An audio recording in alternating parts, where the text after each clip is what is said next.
Hello everyone, welcome along to the Chargers Turbo podcast. Yes, we are back for one more final time this year, and great to be with you here at Swisher Hoops Academy. Ronald Riggs here with you alongside, I was going to give JB this big kind of intro. I've had this in my head for the last couple of weeks. Everything's gone south, that sounds about right. Well, I was going to say Justin, the Tiberius, whatever, something knockout strategy, one-time Hall of Famer, president of the Wham Bam Jam Thank You Ma'am Club, Brian. I don't know if a straight edge would real cover it, Ronnie, based on my lifestyle, but I'll take the introduction. Thank you very much. Yes, here at the final time for 2K22, as they say. And surprisingly, Ronald, we've had a nice bit of movement around the club over the last few weeks, pre-season kicking off, some key signings, and a really solid foundation being built heading into 2023. Yeah, absolutely. Some really good news around the club with two big signings to kick us off here in our show. And let's probably talk about let's go in order, and we'll recap the men's program here first with the signing of Ollie Angerstein, your famous one-liner, as we've just previously mentioned. There, JB is back for another season. Mr. Wham Bam Jam, thank you, ma'am himself. Yes, big Ollie back on deck. And it was a bit of a battle to get Ollie over the line a little bit, Ronnie. There were some offers, as we've mentioned, on the Northwest Coast. The Thunder were very much interested in Ollie, and I know there are members of the Northwest Basketball Union who are very keen on Ollie's services in 2023 locally, if they can as well. And as we mentioned, just the big difference that came of relative obscurity from State League 2021 playing with Southern Wolves to by the time he ends up in the NBL 1 South Conference Championship game, NBA G League teams watching him play and very much interested in his services as well. So, I mean, it just talks about the level of play that Ollie brings to the team, what Ollie has brought to the team and what Ollie will continue to bring to the team. He brings a lot of size, he brings a lot of athleticism, he brings a good internal defensive presence, he's great on the glass, he's great at swatting shots, and shots he doesn't swat, he certainly alters himself.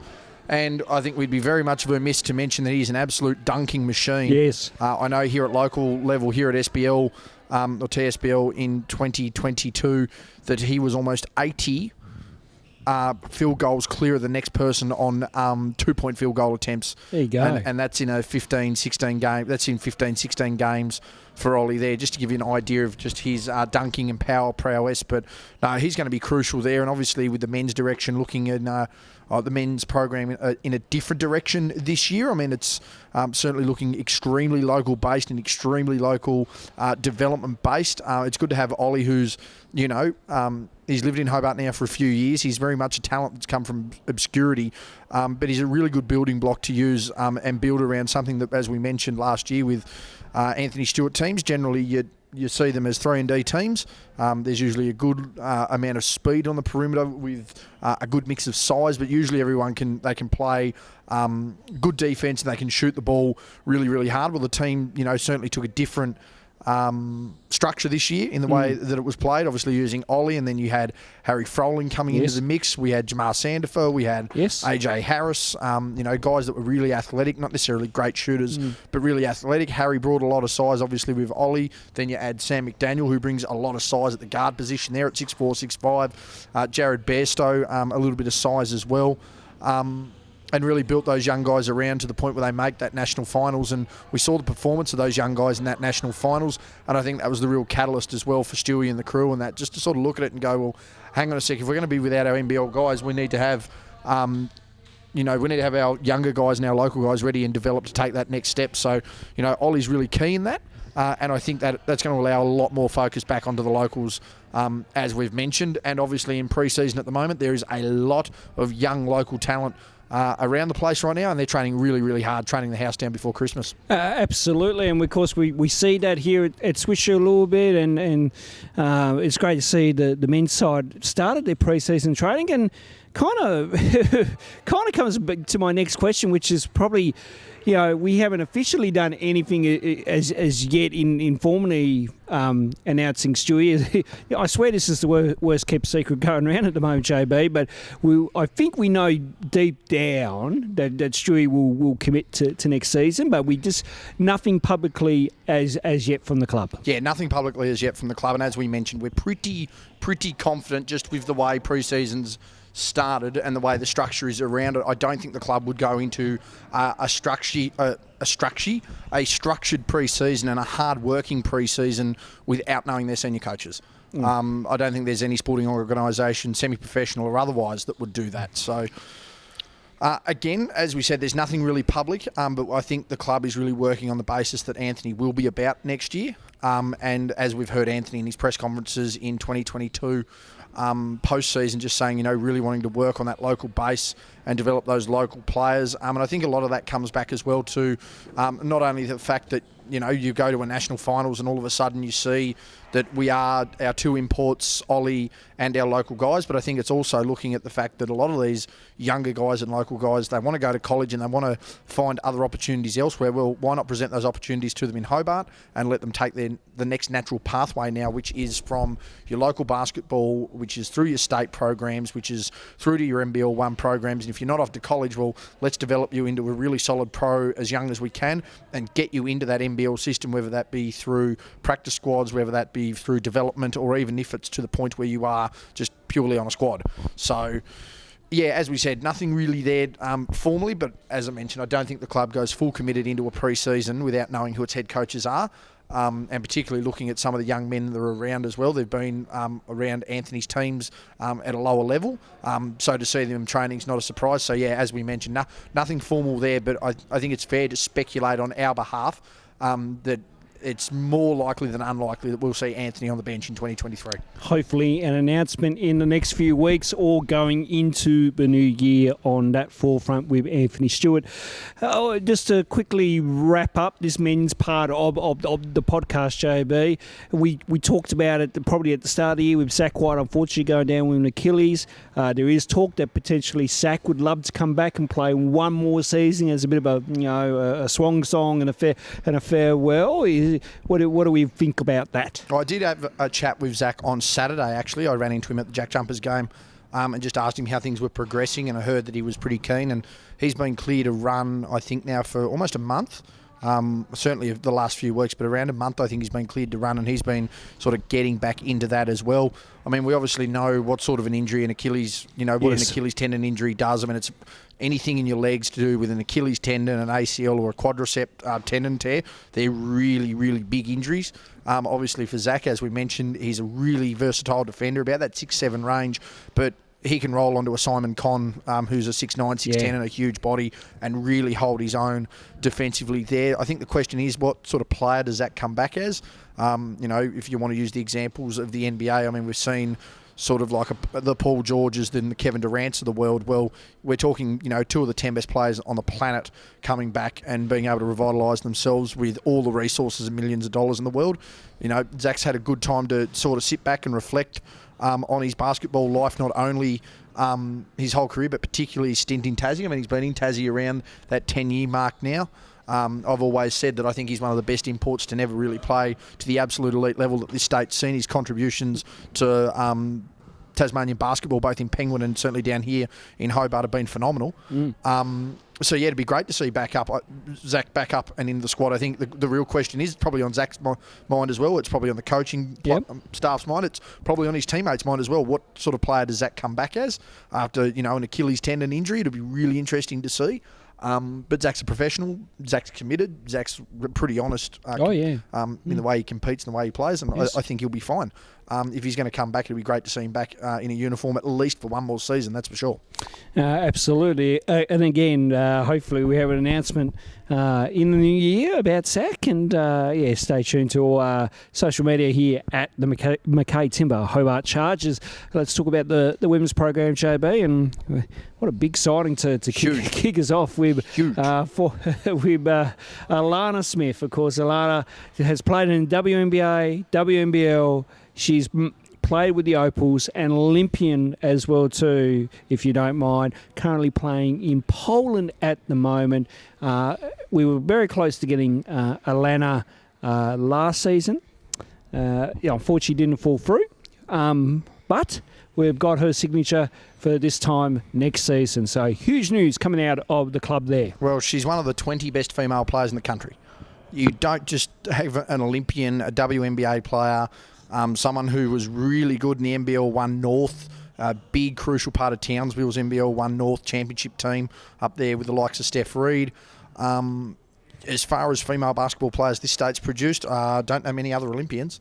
No. It's a really slim list as far as people that have been to that absolute elite level to the way Alana plays. So we're not just talking one of the best in the country. We're talking about one of the best players this state's ever produced, right up there with the Kathy Foster-esque sort of level of play. Obviously, Kathy giving a lot more back, etc. Kathy's obviously been around the game a lot longer as well for Alana. So she's, Alana's 26 years old, so she's right in the prime of her career. Absolutely. Right now, a genuine 6'3", 6'4" wing who has the ability to play inside but is just as comfortable out on the perimeter, brings good defensive presence, good presence on the glass, and good presence internally for scoring as well. I mean, I think the resume says it all, really. A top 10 WNBA draft pick, standout college career.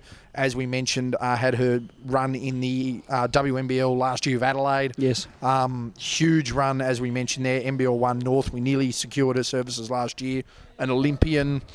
The resume alone speaks of a high quality player, and having seen Alana and how she worked in her off season when she came out of the WNBL, she was in here 3 times. She was in here twice a day for about the 3-4 weeks she was in Hobart. She's getting in weight sessions, she's getting in shooting sessions, and not only that, we had a couple of opportunities to have her here in Swisher and mentor a couple of our pro athletes, our pro membership athletes here, for a couple of the girls. Was happy to come in, have a coffee, have lunch and chat to the girls over lunch, and just what her journey has taken her and what it takes for them to go to the next level. So she's not just someone who's got a head in the clouds and, oh, look at me, I'm a superstar. She's really in touch with the grassroots level of the game as well. So not only great on the court, but a very key cultural piece off the court as well. Now, obviously, Alana's away in Poland, as we mentioned at the moment, so getting her back before the start of the season is going to be, cutting it fine, probably about a week or two, as we know with previous players who have played overseas.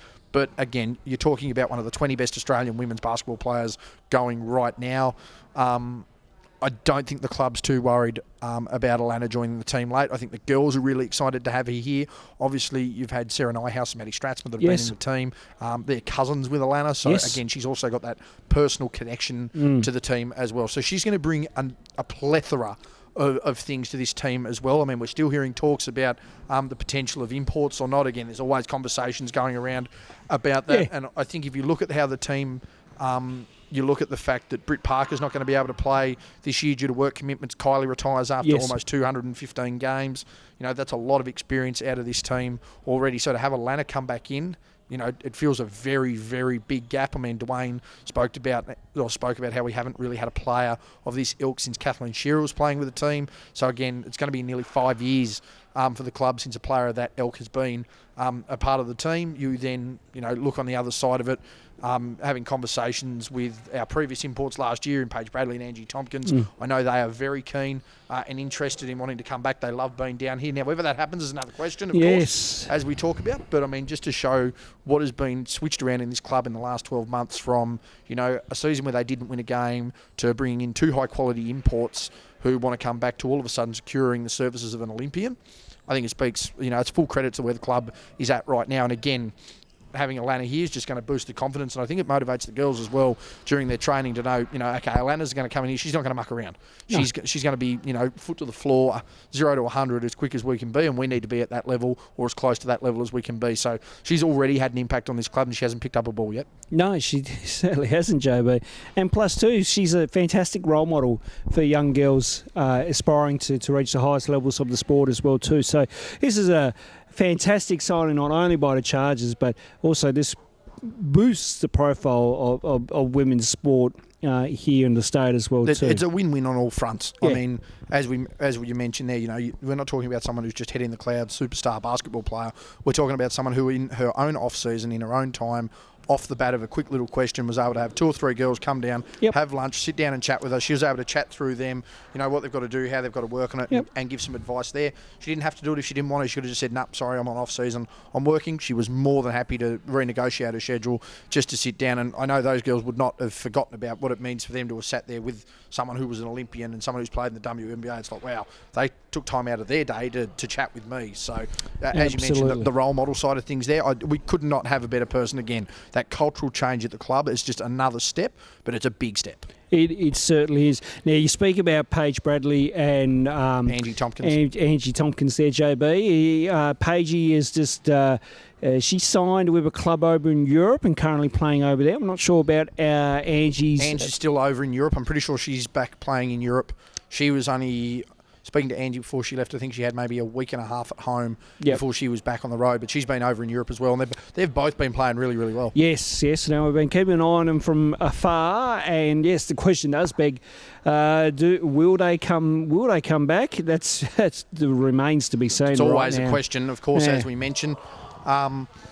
And a lot of it does come down to the fact that, you'd love to have your imports here. You'd love to have a really high-quality team. Yep. It's something that, the men's program's been pretty lucky with, and in previous years the women's program has been lucky with as well. But, it's time and place, it's monetary available, it's all those things that are encompassed of that as well. So I think it's just a matter of seeing how that performs and seeing how that goes.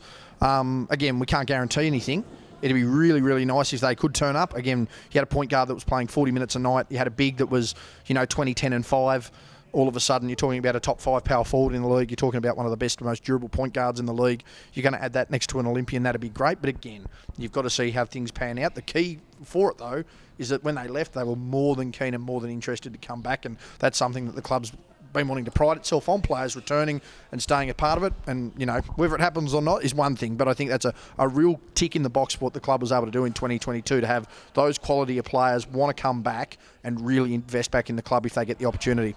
And, of course, amongst that news, JB, as well too, Dwayne Davey was re-signed to the club for another year in what is very good news to have that security of a head coach there for the club. Of course, and Dwayne giving back to the game essentially, Ronnie. As we know, Dwayne, a former Chargers player himself. This is his second stint as a coach, his second year in right now, and he's just continuing to turn the club over, continuing to turn the pages, continuing to turn the way things are done and the way things are played right now. He's not going to be afraid to have a huge pre-season. Dwayne's a fitness freak himself. Well, you only got to see.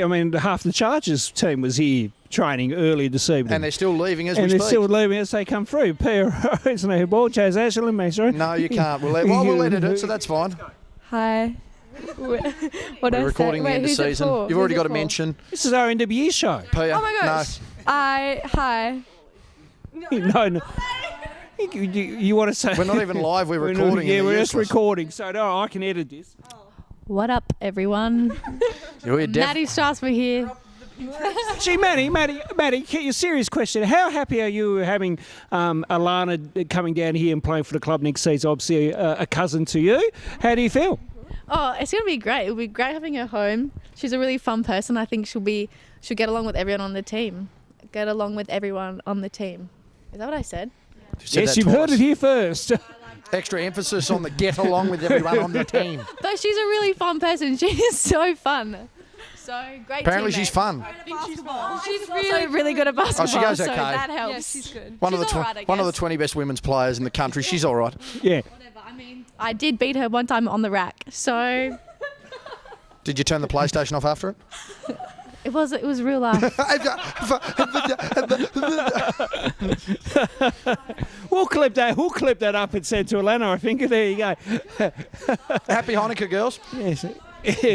Goodbye, Pia. Bye. Well, there you go. Not every day that we get the... lucky we don't do this live. Yes, thank goodness, JB. But there you go. Straight from the... I know we were just talking about Dwayne. Let's just quickly go back to Alana. Great to get it from the horse's mouth there. Maddie Strasser, of course, a cousin to Alana. And not biased or anything. Not biased. Yeah, correct.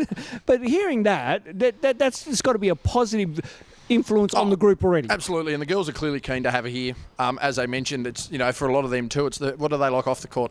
it's clear Alana's going to be able to play. You don't sign her if she can't play. That's right. So, yeah, just the fact there that the girls were excited to just have her off the court, sort of make things fun. Because as much as they want to train hard and play hard and stuff like that, they want to enjoy it as well. If you're not enjoying your basketball, then it doesn't matter how well you play. If you're not having fun, you're not invested in it. So, it's really positive sign. I think before we were kindly interrupted, I think we were still on about Dwayne Davey there. About, of course, his pre-season continues right up to Christmas Eve. I've been told, and then they finally get the break. Where the men's team, I think, are having their break right now at the moment. But as you mentioned, JB, Dwayne a bit of a fitness freak and just trying to get the best out of his girls right now. Yeah, absolutely. And I mean, as we mentioned there, Dwayne, with the fitness, a guy that just seems to be getting fitter and fitter and fitter with age, almost a Benjamin Button sort of operator here. But again, Dwayne's been with the club for, I've seen photos of Dwayne with the club back in 2006. So that just gives you the idea how long Dwayne's been around. He's been close to well over 15 years now in service to the club on and off. Whether that's also through with Kylie, whether that was through playing, whether that was through coaching. All of a sudden now Dwayne's, well and truly in the driver's seat as far as coaching and really emphasising that pre-season. The girls are training 5-6 days a week. Yes, they are. Whether that's individuals, whether that's group sessions, whether that's on the court, whether that's conditioning. I know Idle and Erin had them in a conditioning session, or strength and conditioning this evening. I know they've been up and down the floor plenty of times in here as well. Their cardio is going to be off the charts, I would think. Yes. Just with the way they're running, and they've got some solid players contributing as well. It's really good to see at the moment. Obviously, Dwayne signing back is key. And again, I think it would have been pretty unfair, honestly, Ronnie, for us to, as a club, to invite Dwayne in after a winless season with the group that was there to essentially try and then bring them back up to standard. Not only to bring some of them back up to standard, to get some of them to standard. Okay, you win the 3 games. It was clear progression. To have turned the pages on him and said, no, we don't want you, I think would have been a real kick in the guts. Yeah. And I think that would have demoralised the group as well, because all of a sudden you've got this coach, you've got a plan in place. If you take that away, you've got to restart all again. But for Dwayne, again, big culture guy. We've seen some of the turnarounds as well that he's been helping implement locally at Hobart Phoenix as well through their different programs as well. So, he's not a guy that just does it at the top end and then casually at local level. His culture goes from, if he's coaching Max's under-10s team, right through to coaching the women's Chargers squad. That's the kind of player and coach Dwayne is. He still has that expectation that you're going to have fun, but you're going to play the right way, you're going to train the right way, and there's going to be a standard set, and you're going to deliver that standard. And that's something that Dwayne will also drill into them. He's not going to let one person lapse and let someone else make up for it. If you're all travelling as a team, you're all travelling as a team.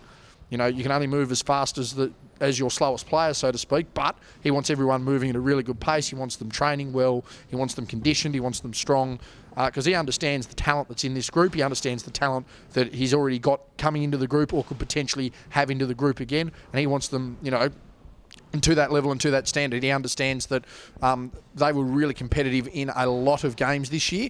Obviously, second and third quarters, occasionally were an issue, or fourth quarters were an issue, just as far as conditioning or turning the ball over or just not getting through games. But there were some really quality oppositions this year they were with that they could have stuck it out with, could have got a couple of extra wins on the board, and he wants to make sure that they aren't good losses this year. He wants them to be tough wins, and he wants those good losses or tough losses to turn around on the scoreboard. So I think it's a great appointment again to get him in that second season, and I'm really interested to see just what this pre-season can bring with him at the helm and what the regular season can bring for sure. Absolutely, and of course you can hear Dwayne's press conference on our Chargers TV YouTube channel, along with Ollie Angerstein's as well. Season kicks off on April the 1st, and the fixture has been revealed in a compressed season.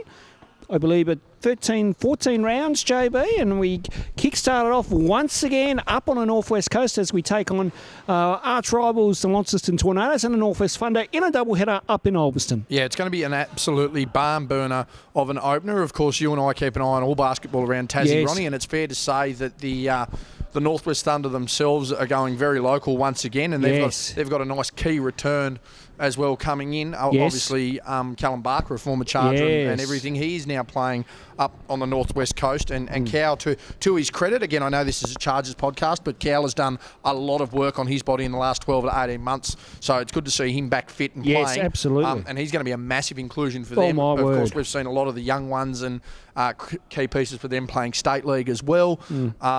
They're going to be another tough team to compete with as well, and you would have to imagine that there'd be some jack jumpers floating around Tasmanian teams again this year as well. So again, you're going to have good young local teams. You're going to have some good experienced vets amongst them. You're going to have some high-end elite talent. You know, where your imports sit amongst all of that, who knows? Again, it's like our women's team. We really don't know. Speculation's all we've got to run with at the moment. But I mean, we're looking at, you know, particularly in the men's side of things, that's going to be a barn burner of a game. Yeah. Of course, now women's side of things as well, we had the pleasure to speak to Sarah Veal at State League, and just sort of the impact that your Keely Frolings and that your Kelsey Griffins have on that kind of thing as well.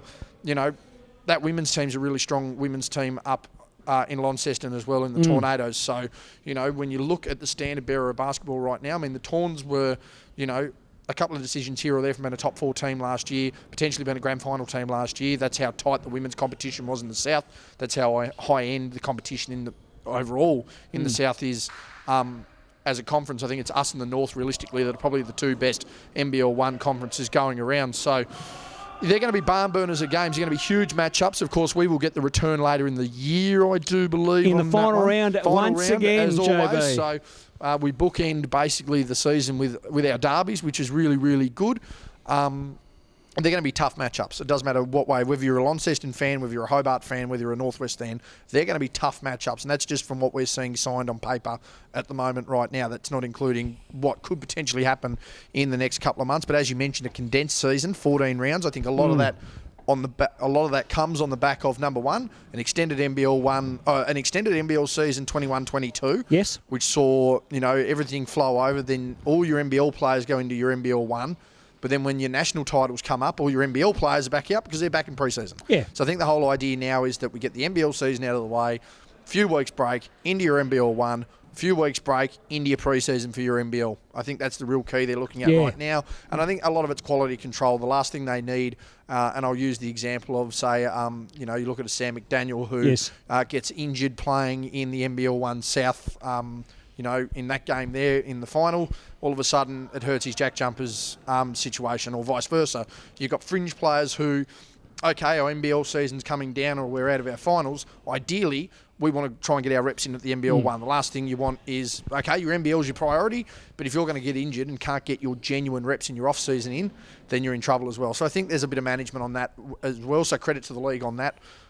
Totally, but it's going to be a condensed fixture, and again, I think that's where a lot of the pre-season here for our Chargers men and women's coming in as well. It's going to be hot and heavy, and it's going to be, you know, in your face pretty much over 3.5 months from the time it starts to the time it ends. I think it's less than a 4-month season in total. Correct. But it's going to be an action-packed season, so it's going to be exciting. And the fixture does give us a couple of rounds where we have home doubleheaders as well too, JB. So we've got some busy weekends coming up in 2023. Yes, double duty, and we're again, it should be another busy one as we mentioned. We had a couple of doubleheaders throughout the season this year. Of course, it was a little different with the wildcard situation and stuff like that. But it's going to be really interesting just to see how that one's going to pan out. Of course, we are hoping that Jacob is going to be available during 2023. And I could give you some news on that shortly. there we go. So we're hoping to again get the 3-man booth up and running. That was running really well with us as well. Of course, big shout out to Sam, who's done a tremendous amount of camera work for us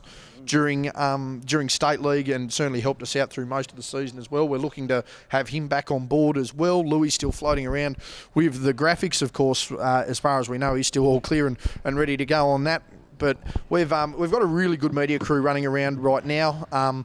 You know, we've got some good lines of communication through to the league and everything like that. So, you know, as soon as we hear it, you'll hear it. We'll try and get it out to you as soon as we can.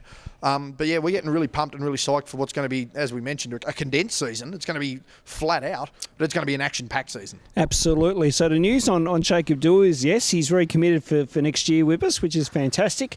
So really pleased with that. We're hoping Sam will recommit as well too as our cameraman. So yeah, we're we're very pleased to have everyone back on board for another year, and Rod should be back on the lens as well too, taking game shots on game night. Oh, absolutely. We've had Rod in here during the off season as well. He's usually in with the GBA over 40s.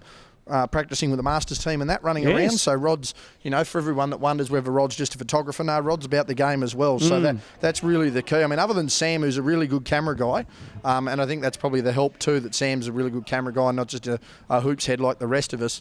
We've got a really rounded and structured media team, and I mean, Rod had some really great shots, and I know a lot of the players really appreciate Rod's work as well. So, it'd be great to have him back on board. The media team as strong as ever, Ronnie, just pumping through everything where we can, and again, just that action-packed, condensed season, which is going to be, it's going to be good. It's going to be almost back to what it used to be as far as condensed down and stuff like that. But it's going to be really exciting, and a really fun year coming up. Yeah.